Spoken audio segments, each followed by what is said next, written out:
In the football hotbed of Southeast Asia, which is dominated by countries such as Vietnam, Thailand, and Indonesia, there lies a country that, despite its rich cultural heritage and history in sports, lacks a real historical connection to the beautiful game. Of course, we are talking about the Philippines. In terms of world sports, this country is known for its religious following of the sport of basketball, despite having an average male height of around 5'4". Nevertheless, basketball is without a doubt the most popular sport in the country, as I guarantee you that you would be able to find a basketball hoop almost everywhere you look. But we're not here to talk about Philippine basketball. Instead, we're here to take a look at the country's football scene and how the sport, despite being first introduced to the country around 1895 by foreigners, is still trying to make a mainstream mark in the Philippines today. Just on a bit of a side note here, I'm not going to do a history of football in the Philippines thing in this video because honestly that's long enough to do a separate video and I'm not trying to run out of content yet, so let's go to 2008, where the country witnessed its first real attempt and implementation of a top division football system, the Filipino Premier League. It was announced on August 2, 2008, started on the 21st of September, and then folded at the year's end. The one and only champion of this league was Army, who defeated Gilligans on the final league day of December 14, 2008.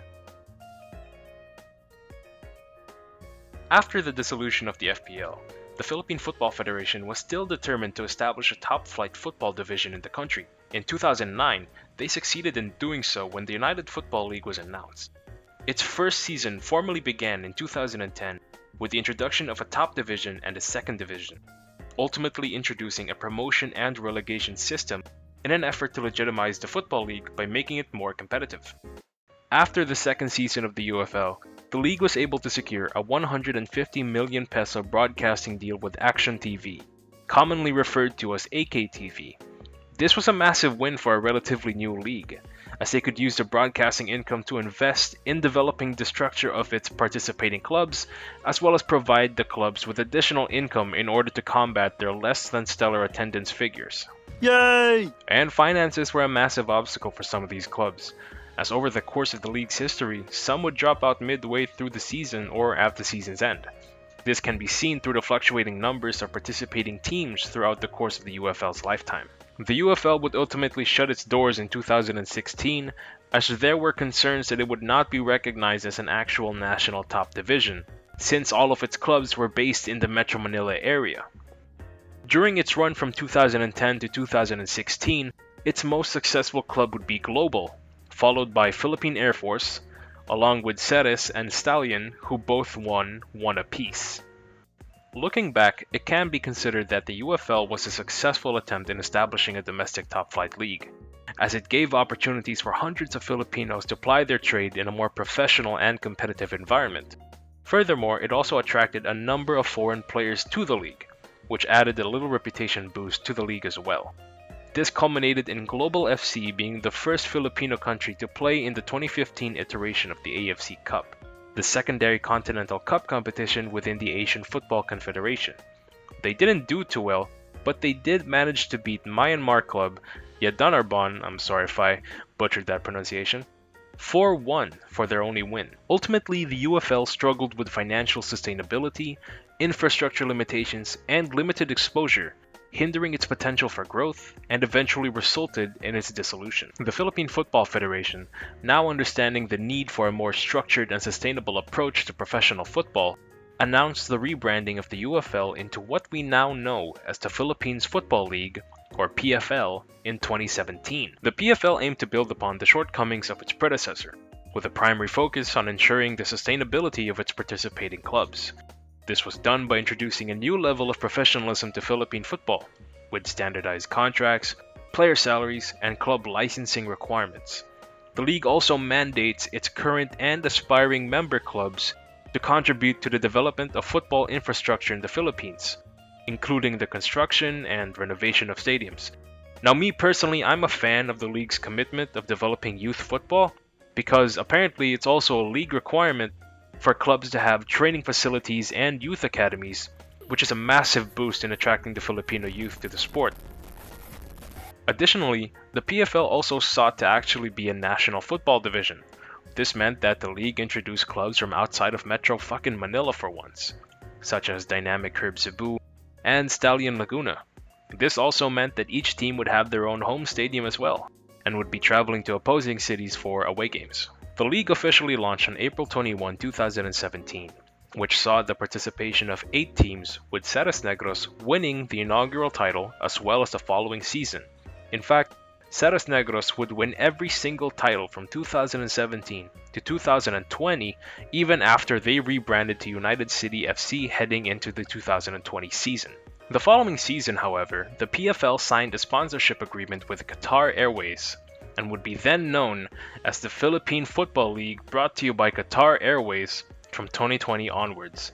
I think this janky-ass name was a bad omen, as Philippine football, along with the rest of world sports, came to a screeching halt in 2020 because some guy ate a bat. The season did push through, however, with all matches being held in the PFF National Training Center in Carmona, Cavite. The season ran from October 28 to November 9, 2020, which saw a grand spanking total of 5 games being played by each team. The league saw United City, formerly known as Ceres, lifting their 4th title in a row and qualifying for the 2021 AFC Asian Champions League, and they are the first Filipino team to ever do so. The PFL would not see action again until August 7, 2022, when they kicked off the most recently concluded 2022-23 PFL season. The 2021 season was cancelled completely due to the destructive impact that the Philippines faced at the hands of both the COVID-19 pandemic and former President Rodrigo Duterte. The 2022-23 season was the first time in a long time that Philippine football could finally pick up where they left off. As a result of clubs joining and withdrawing over the years, the season began with only 7 clubs: United City, Kaya, Stallion, Maharlika Manila, Menjola, Dynamic Curb Cebu, and the Azcals development team. But wait, it can't be an actual PFL season without a couple of clubs leaving here and there, so why not make it 2? United City, the country's 4-time defending champion, had to withdraw halfway through the season due to a lawsuit that was filed against its primary investor at the time, Singapore-based investment group Riau Shut the fuck up. Riau Capital Live. The company defaulted around late 2022 and was therefore unable to honor its agreed payments to United City. In order to deal with the legal headache, the club formally took a leave of absence for the rest of the season, with nearly all of its players and staff being let go. The other team that withdrew was the Azcals development team. The club formally withdrew near the end of the season due to undisclosed matters. The PFL then ultimately had to complete the season with only 5 clubs. This season saw a first-time winner in Kaya Iloilo FC, who went on to represent the Philippines in the 2023 AFC Asian Champions League. First and second runners-up, Cebu and Stallion respectively, also qualified for the 2023 AFC Cup for the first time in their history. Although all 3 clubs got absolutely, and I mean this as respectfully as possible, decimated in the continental stage, I believe that this is still a massive step forward for Philippine clubs, who were only competing semi-professionally a few years ago, by the way. The 2023 calendar year also concluded with Kaya winning the Copa Paulino Alcantara, which is the country's official FA Cup, and was named after Filipino-Spanish legend and possibly the greatest Filipino footballer of all time, Paulino Alcantara. The 2023 final was contested between Kaya and Davao Aguilas, where Kaya scraped by in a penalty shootout to claim their 3rd Copa title. The upcoming 2024 season is one to be excited about for PFL fans, as for the first time ever, the league is expanding to a total number of 15 clubs, which is a massive upgrade from last season's 5. The official 15 teams who are participating for the 2024 PFL season are Kaya Iloilo FC, the defending champions, Dynamic Curb Cebu, last year's runner-ups who are looking to bring the PFL crown to Cebu, Stallion Laguna, who I think is going to win the league because I am also from Laguna and their stadium is basically 15 minutes away from my house.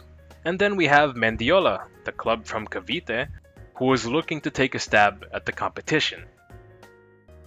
Yeah, nah, it was a bit funnier in my head. We also have Maharlika Taguig, formerly Maharlika Manila, who are looking to improve upon their last place position in the previous PFL season. Philippine Army and Philippine Air Force, The military clubs are officially making a comeback and are looking to replicate their success from the previous incarnations of the domestic top league. Loyola FC, who last participated in the PFL in 2017 as Meralco FC. Davao Aguilas, last year's Copa finalist who last played in the PFL in 2018. Tuloy FC, Manila D, Manila Montet, and Don Bosco Garela United, all of whom are first-time entrants and are looking to make a splash in the division. There's also a brand new Taguig-based team, which is rumored to be named Taguig City United FC. Details on this club are incredibly scarce at the moment. So scarce, in fact, that the badge being used in the meantime is the Taguig City seal. And then finally we have United City FC, the fallen giant of Philippine football who are looking to recapture the title that they never lost.